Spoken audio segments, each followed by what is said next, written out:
अस्सलाम वालेकुम dear students. आज के इस चैप्टर में ये वीडियो लेक्चर में हम स्टार्ट करेंगे नया चैप्टर जो कि नया unit actually that is unit number 3, laws of motion. तो काइनेमेटिक्स में भी हमने मोशन पढ़ा but without cause of motion. तो अब जो हम मोशन पढ़ेंगे दैट इज़ डायनामिक्स। तो लॉज ऑफ मोशन मीन्स कि हम पढ़ने जा रहे हैं अब डायनामिक्स, दैट इज़ हम मोशन फिर से पढ़ेंगे बट इस बार हम कॉज ऑफ मोशन भी स्टडी करेंगे।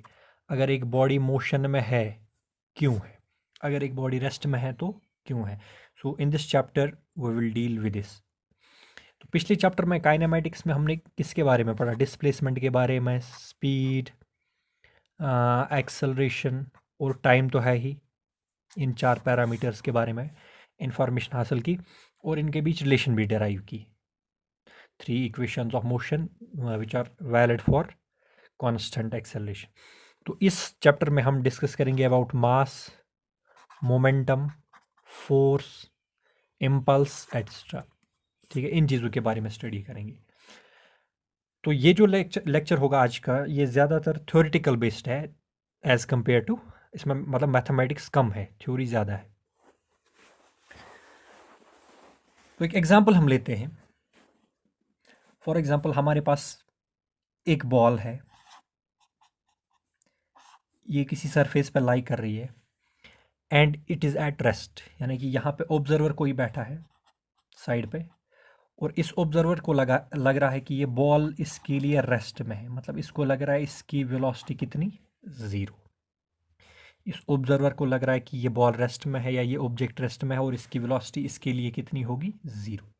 ठीक है, तो अगर कुछ नहीं होगा यानी कि सारे processes around this ball same रहेंगे, यानी कि इस बॉल को डिस्टर्ब नहीं किया जाएगा। ठीक है, तो it will continue to remain at rest forever, जब तक न इसको कोई डिस्टर्ब करेगा। तो अगर ये फॉर एवर के लिए डिस्टर्ब नहीं होगी तो ये रेस्ट में रहेगी फॉर एवर। ठीक है, it means this ball has a property due to which it continues to remain in it state of rest. ठीक है, इसी तरह से अब अगर दूसरे एग्जाम्पल हम लेंगे, एक और बॉल है, मान लो सपोज ये बॉल है, it is moving in this direction with constant velocity से 10 मीटर पर सेकेंड। इसका मतलब अब जो ये ऑब्जर्वर है इसको लगेगा ये बॉल अब मोशन कर रही है, this ball is in motion. अब ये बॉल मोशन में है, इसकी वेलोसिटी कांस्टेंट है, यानी कि ये अपनी स्पीड चेंज नहीं कर रही है, कंटिन्यूसली चल रही है 10 मीटर पर सेकेंड से कंटिन्यूसली, और इसकी डायरेक्शन भी चेंज नहीं हो रही है, कंटिन्यूसली चल रही है स्ट्रेट लाइन पे फॉर एवर। ठीक है, तो ज़रूरी बात है कि अगर इस बॉल को भी, इस ऑब्जेक्ट को भी डिस्टर्ब नहीं करेंगे हम, इसको कोई भी चीज़ डिस्टर्ब नहीं करेगा, तो ये कंटिन्यूसली इसी स्पीड से इसी डायरेक्शन में कंटिन्यूसली चलता रहेगा फॉर एवर। इट मीन्स इस बॉल के पास भी टेंडेंसी है, इस ऑब्जेक्ट के पास भी टेंडेंसी है, जिसकी वजह से ये खुद अपनी स्पीड ना डायरेक्शन चेंज कर सकती है। ठीक है, that property is called as inertia, that property is called as inertia. तो इनर्शिया एक ऐसी प्रॉपर्टी है जिसके होते हुए, इनर्शिया एक ऐसी प्रॉपर्टी है जिसके होते हुए बॉडी ना अपना रेस्ट वाला स्टेट खुद चेंज कर सकती है, ना अपना यूनिफॉर्म मोशन वाला स्टेट खुद चेंज कर सकती है along a straight line. That property is called as inertia. अब मैंने यहाँ पे 3 चीज़ों के बारे में डिस्कस किया, एक रेस्ट, ठीक है, एक यूनिफॉर्म मोशन, ठीक है, और वो भी along a particular direction, along a particular direction. ठीक है, तो वो प्रॉपर्टी जिसके चलते, जिसके होते हुए बॉडी अपना रेस्ट वाला स्टेट खुद चेंज नहीं कर सकती है, that property is called as inertia of rest, first type of inertia. ठीक है, वो प्रॉपर्टी जिसके होते हुए बॉडी अपनी स्पीड ना कम कर सकती है ना ज़्यादा कर सकती है, इनर्शिया ऑफ मोशन। वो प्रॉपर्टी जिसके होते हुए बॉडी ना अपनी डायरेक्शन चेंज कर सकती है, मतलब अपनी डायरेक्शन अगर एक पर्टिकुलर डायरेक्शन में चलती है ना उससे लेफ्ट जा सकती है ना राइट, किसी भी डायरेक्शन में नहीं जा सकती एक्सेप्ट जिस डायरेक्शन में वो चल रही होगी। तो it cannot change its direction by itself, that property is called as inertia of direction. तो ये है तीन एग्जाम, ये केसेस ऑफ इनर्शिया या थ्री टाइप्स ऑफ इनर्शिया।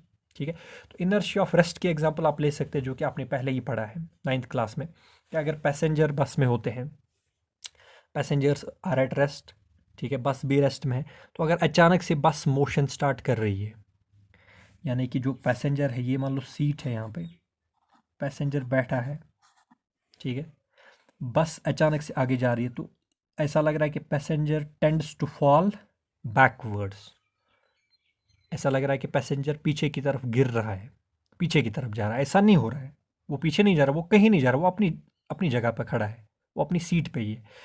लेकिन हो क्या रहा है एक्चुअली, कि जो इसकी बॉडी का जो लोअर पोर्शन है वो इस बस के साथ टच में है, ठीक है। तो जब ये बस आगे जाती है तो लोअर पोर्शन इसके साथ आगे जाता है, लेकिन जो अपर बॉडी का पोर्शन है उसके पास टेंडेंसी है कि वो अभी भी रेस्ट में रहना चाहता है, वो रेस्ट के मोशन को अपोज नहीं करना चाहता है, तो बस आगे जा रही है। तो ये तो जब अपनी जगह रहेगा तो ऐसे लगेगा कि ये पीछे गया, this is because energy of rest. इसी तरह से अगर बस चल रही है, स्ट्रेट रोड पे चल रही है विद सम कांस्टेंट स्पीड, तो अचानक से ब्रेक अप्लाई करेंगे हम, तो passengers tend to fall backwards. ये इसीलिए हो रहा है क्योंकि वो अपर बॉडी पोर्शन को कंटिन्यू करवाना चाहते हैं इन मोशन। तो this is an example of inertia of motion. इसी तरह से अगर बस अचानक से लेफ्ट टर्न राइट लेगी तो passenger tend to fall rightwards, this is because of inertia of direction. तो there are three types of inertia, inertia of rest, inertia of motion and inertia of direction. अब सवाल है अगर ये body, अब तीनों केसेस को हमने साथ लेके चलना है। रेस्ट, ये वाला स्टेट बॉडी के पास टेंडेंसी है कि ये वाला स्टेट वो खुद चेंज नहीं कर सकती है, बॉडी के पास टेंडेंसी है कि वो यूनिफॉर्म से नॉन यूनिफॉर्म मोशन नहीं जा सकती है, बॉडी के पास टेंडेंसी है कि वो एक डायरेक्शन से दूसरी डायरेक्शन में नहीं जा सकती है, ठीक है। तो ये इन तीनों केसेस को हमें एक केस मान के चलना है। अब कब होगा ये, कब होगा ये स्टेट्स, कब चेंज होंगे, यानी कि रेस्ट से बॉडी कब मोशन में आएगी, रेस्ट से बॉडी कब मोशन में आएगी, यानी कि बॉडी रेस्ट में है, ये कब मोशन में आएगी, नंबर वन। या बॉडी यूनिफॉर्म मोशन में है, ये कब नॉन यूनिफॉर्म मोशन में आएगी। या बॉडी एक डायरेक्शन में है, ये कब दूसरी डायरेक्शन में जाएगी, यानी कि अपनी डायरेक्शन कब चेंज करेगी। तो ये तभी होगा जब इस पे अप्लाई होगा एक external agent, that external agent is called as force, that external agent is called as force. तो अभी हम फोर्स को थोड़ा साइड पर रखते हैं, वो बाद वाली बात है। फिलहाल हम फिर से रेस्ट, यूनिफॉर्म मोशन और डायरेक्शन पे आते हैं।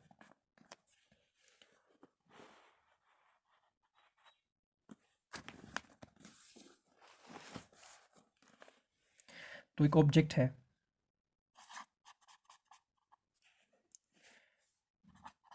इट इज एट रेस्ट, ये कंटिन्यूसली रेस्ट में रहेगा।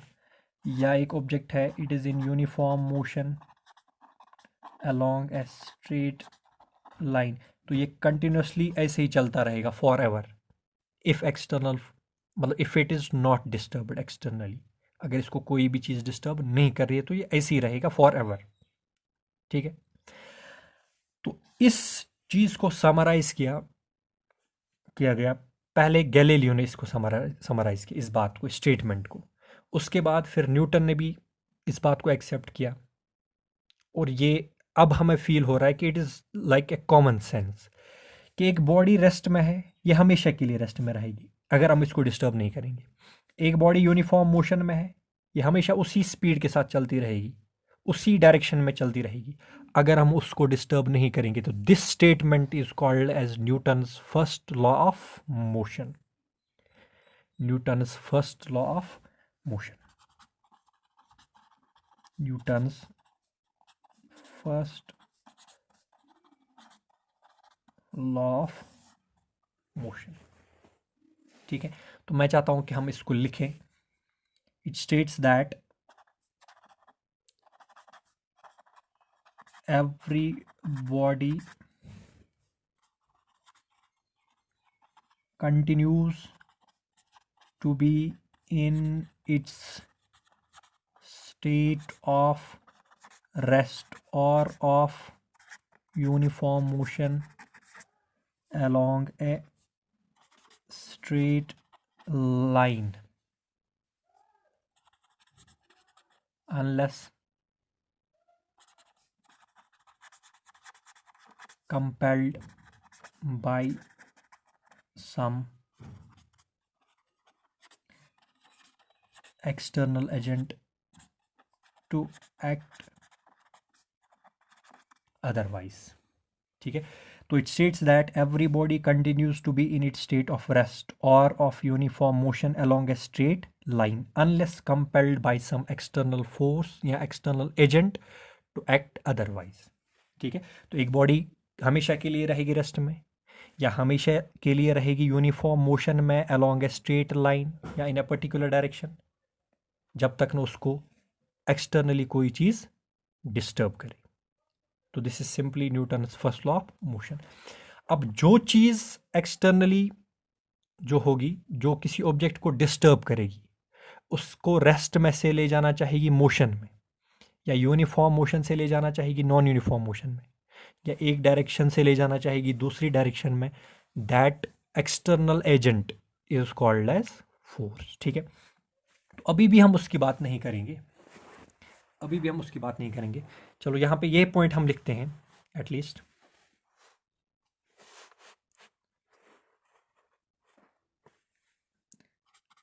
The external agent which change or tends to change, change करेगा या चेंज करने की कोशिश करेगा, tend to change. The external agent which changes or tends to change the mechanical state of an object is called as force. ठीक है, तो एक ऐसा एक्सटर्नल एजेंट जो चेंज करेगा या चेंज करने की कोशिश करेगा, क्या चेंज करने की कोशिश करेगा? Mechanical state of object. By mechanical state, mechanical state से मतलब होता है रेस्ट या uniform motion in A straight line. ठीक है, तो ऐसे एक्सटर्नल एजेंट का नाम होगा फोर्स, और ये प्रैक्टिकली होता है in the form of pull और push. It exists practically in the form of pull और पुश. ठीक है, तो इस फोर्स के कैरेक्टरिस्टिक्स क्या है, इसकी एक्चुअल डेफिनेशन क्या है, वो हम बाद में देखेंगे. फिलहाल हमने इसकी कॉन्सेप्चुअल डेफिनेशन लिखी. ठीक है, अब एक और कॉन्सेप्ट है, that is linear momentum. Very important concept. और लीनियर मोमेंटम से पहले आपको बता दूं, मास सबको पता होगा. मास क्या होता है? Quantity of matter contained in a body. Quantity of matter contain in a body, इसको डिनोट करते हैं हम स्मॉल एम से. ठीक है, it is a scalar quantity और इसका ऐसा यूनिट होता है केजी. ठीक है, and it is a fundamental quantity. Mass is a fundamental quantity, so KG is a fundamental unit. ठीक है, अब एक और डेफिनेशन है, that is linear momentum. Linear momentum, linear for line.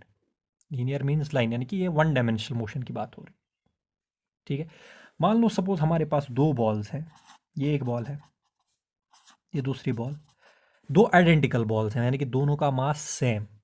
एक चल रही है 10 मीटर पर सेकंड से, एक चल रही है 20 मीटर पर सेकंड से. तो ये बॉल भी मोशन में है, ये बॉल भी मोशन में है, दोनों का मास सपोज सेम है. ठीक है, तो ये चल रही है 10 मीटर पर सेकंड से, ये भी चल रही है 20 मीटर पर सेकंड से. अगर आप चाहोगे या कोई पर्सन चाहता है कि इस बॉल को मैं रोकूं, यानी कि इसको लाऊं किस में, इसको लाऊं रेस्ट में, यानी कि जब इसकी स्पीड होगी 0 मीटर पर सेकंड, और इसको भी लाऊं रेस्ट में, इसकी स्पीड होगी 0 मीटर पर सेकंड. तो बताओ इसके लिए क्या करना है? यानी कि आप इसको मोशन वाले स्टेट से, यूनिफॉर्म मोशन वाले स्टेट से ले लाना चाहते हो रेस्ट में. ठीक है, तो Newton's first law of motion क्या कहता है कि ऐसे ही चलती रहेगी अगर हम इसको डिस्टर्ब नहीं करेंगे.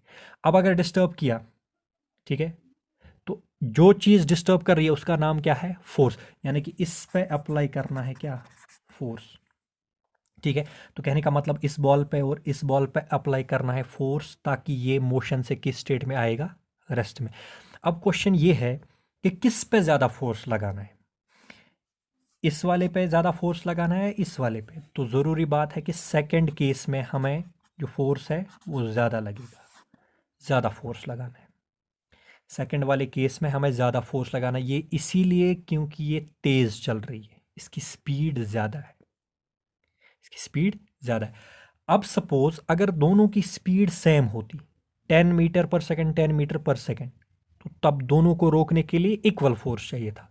अब अगर दोनों की स्पीड सेम है लेकिन इसका मास ज़्यादा होगा, इसका मास ज़्यादा होगा, तो इसको रोकने के लिए फोर्स ज़्यादा चाहिए।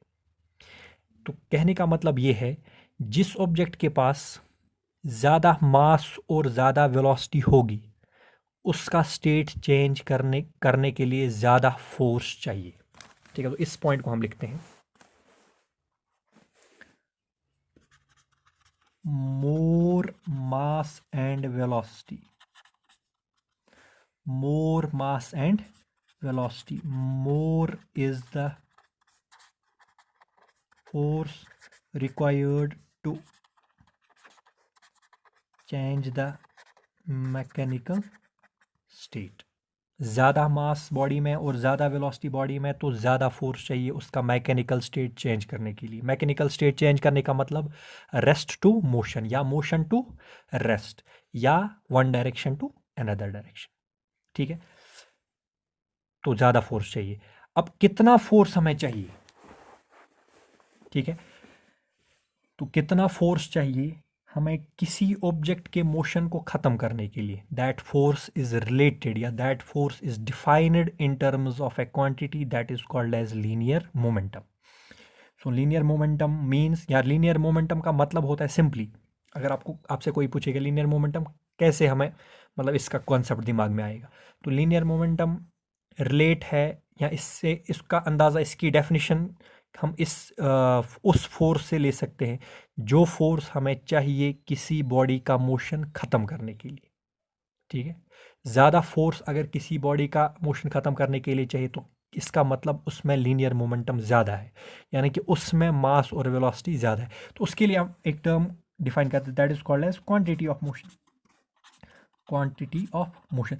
और क्वांटिटी ऑफ मोशन का नाम ही होता है linear momentum, and it is dependent upon two factors, mass and velocity. ठीक है, तो मास एंड वेलोसिटी, ठीक है, मास जितना ज़्यादा linear momentum quantity of motion उतना ज़्यादा होगा, वेलोसिटी जितनी ज़्यादा क्वांटिटी ऑफ मोशन उतनी ज़्यादा होगी, तो लीनियर मोमेंटम बराबर होगा product of mass and velocity. Add तो नहीं कर सकते मास और वेलोसिटी को, तो प्रोडक्ट ही करना है।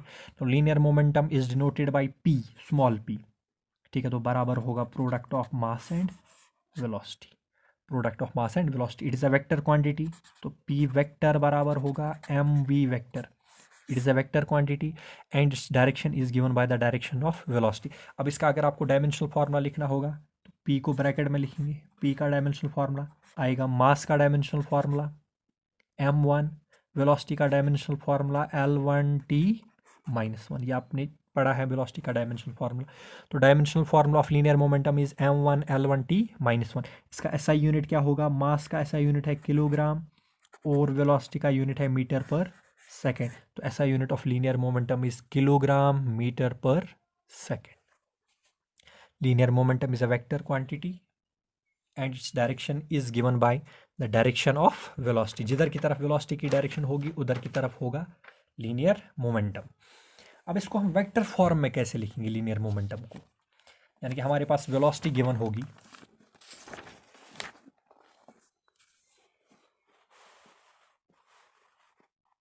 से एक ऑब्जेक्ट के पास वेलोसिटी है वी वेक्टर, तो इसको अगर कंपोनेंट फॉर्म में लिखेंगे तो V X I cap plus V Y J cap plus V Z K cap. तो लीनियर मोमेंटम बराबर होता है एम वी। तो इसको खोलेंगे, लीनियर मोमेंटम वेक्टर क्वांटिटी है तो इसके भी तीन कंपोनेंट्स होंगे स्पेस में, P X I cap plus P Y J cap plus P Z K cap, ये मैंने आपको पढ़ा है। वेक्टर ए मैंने वहाँ पे बताया था, कोई वेक्टर ए जब स्पेस में होगा तो उसके 3 कंपोनेंट्स होते हैं, A X I cap plus A Y J cap plus A Z K cap. अब यहाँ पे वेक्टर है P X I cap plus P Y J cap plus P Z K cap is equal to M V X I cap plus V Y J cap plus V Z K cap. अब compare करना है, ये देखो I cap तो P X बराबर होगा M V x, P Y बराबर हो जे कैप, तो इधर है पी वाई, इधर है M V Y P Z is equal to M V Z. तो these are the 3 components of linear momentum. हर जगह होगा mass multiplied by velocity, mass multiplied by velocity, mass multiplied by velocity. तो इससे आपको मिल सकते हैं 3 कंपोनेंट्स ऑफ लीनियर मोमेंटम। तो बताओ, जो बॉडी रेस्ट में होगी उसकी वेलोसिटी 0, मतलब उसका लीनियर मोमेंटम 0। ठीक है। जो बॉडी मोशन में होगी उसके पास वेलोसिटी होगी, उसके पास लीनियर मोमेंटम भी होगा। ठीक है। तो जिस बॉडी के पास मोशन होता है उसके पास वेलोसिटी होती है, मतलब उसके पास लीनियर मोमेंटम होता है। तो this is concept of linear momentum and Newton's first law of motion. बिल्कुल प्योरली कॉन्सेप्चुअल है, प्योरली कॉमन सेंस टॉपिक्स हैं ये, एंड इनको हम एक्सपीरियंस करते हैं डे टू डे लाइफ में, देख सकते हैं, because this is classical mechanics. ये डे टू डे लाइफ में हम अप्लाई करते हैं। जो हम माइक्रोस्कोपिक ऑब्जेक्ट्स दिन भर देखते हैं, suppose ball, stone, person, aeroplane, what ever, जो हम बड़े बड़े ऑब्जेक्ट्स देखते हैं तो उन पर अप्लाई होता है। तो ये आपके लिए समझना बहुत ईजी है। तो this is concept of Newton's first law of motion and concept of linear momentum. अब बताओ, रेस्ट से मोशन में जाना है तो क्या चाहिए? फोर्स। बताओ, वेलोसिटी को बढ़ाना है तो क्या चाहिए? फोर्स। वेलोसिटी को कम करना है तो क्या चाहिए? फोर्स। मोमेंटम को बढ़ाना है तो क्या चाहिए? फोर्स। मोमेंटम को कम करना है तो क्या चाहिए? फोर्स। तो रेस्ट चेंज करना, रेस्ट से मोशन में जाना, वेलोसिटी को बढ़ाना और मोमेंटम को बढ़ाना, इन तीनों बातों का मतलब सेम है। इसी तरह से मोशन से रेस्ट में जाना, वेलोसिटी से कुछ वेलोसिटी से जीरो वेलोसिटी में जाना, कुछ लीनियर मोमेंटम से जीरो लीनियर मोमेंटम में जाना, this is also one and the same thing. इन बातों का मतलब भी क्या है? सेम। तो बताओ, रेस्ट से मोशन जाने के लिए फोर्स चाहिए, मोशन से रेस्ट में आने के लिए फोर्स चाहिए, जीरो वेलोसिटी से कुछ वेलोसिटी लेने के लिए, वेलोसिटी बढ़ाने के लिए फोर्स चाहिए, वेलोसिटी कम करने के लिए फोर्स चाहिए, मोमेंटम बढ़ाने के लिए फोर्स चाहिए, मोमेंटम कम करने के लिए फोर्स चाहिए। तो दिस इज इंपॉर्टेंट। ठीक है। To increase linear momentum we need force. इसी तरह से to decrease linear momentum we need force. यानी कि फोर्स की ज़रूरत है मोमेंटम बढ़ाने के लिए भी और मोमेंटम कम करने के लिए भी। यानी कि मोमेंटम चेंज करने के लिए क्या चाहिए? फोर्स। तो ये पॉइंट आपको नेक्स्ट लेक्चर के लिए याद रखना है। To change linear momentum force is required. Force is required. तो ये पॉइंट आप याद रखोगे कि लीनियर मोमेंटम चेंज करने के लिए फोर्स चाहिए, चाहे बढ़ाना चाहे कम करना। तो बताओ, अगर फोर्स अप्लाई नहीं होगा, अगर फोर्स नहीं है तो बताओ लीनियर मोमेंटम क्या रहेगा? कांस्टेंट। तो आप Newton's first law of motion को ऐसे भी स्टेट कर सकते हो कि किसी भी बॉडी का लीनियर मोमेंटम कांस्टेंट रहेगा जब तक ना उस पर अप्लाई होगा एक्सटर्नल फोर्स। लेकिन इस प्रिंसिपल को हम अलग से पढ़ेंगे, that is called as principle of conservation of linear momentum. तो आज के लिए इतना ही। नेक्स्ट टॉपिक में, नेक्स्ट लेक्चर में हम देखेंगे Newton's second law of motion and its applications. Thank you.